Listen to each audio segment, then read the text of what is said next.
অন্যদিকে জাতীয় সড়কে দাউ দাউ করে চলছে কন্টেনার। ভয়াবহ আগুনে পুড়ে ছাই 8টি গাড়ি এবং স্থানীয়দের দাবি চেন্নাই থেকে একটি কন্টেনার আসানসোলের দিকে যাচ্ছিল। আচমকাই কন্টেনারটি আগুন লেগে যায়।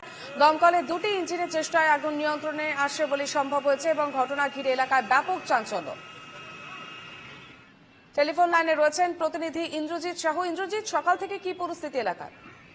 দেখো, যেটা জানা গেছে আজ অর্থাৎ সোমবার ভোর 4টে নাগাদ একটি চেন্নাই থেকে একটি কন্টেনার প্রাইভেট গাড়ি বোঝাই করে কলকাতা এবং আসানসোলের দিকে ডেলিভারি করার উদ্দেশ্যে রওনা দিয়েছিল। সেই সময় খড়গপুর লোকাল থানার অন্তর্গত যে এলাকা রয়েছে, কৃষ্ণনগর যে এলাকা রয়েছে পার্কিং এলাকা, সেই পার্কিং এলাকায় হঠাৎই ব্যারিয়েলের জাতীয় সড়কের ধারে যে ব্যারিয়েল রয়েছে সেখানে ধাক্কা মারে কন্টেনারটি।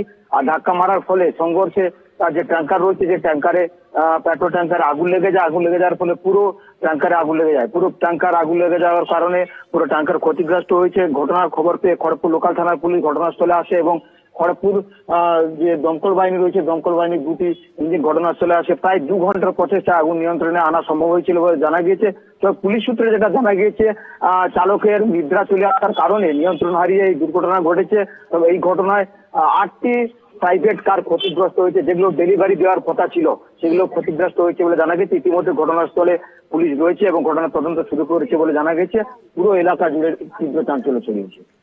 ধন্যবাদ।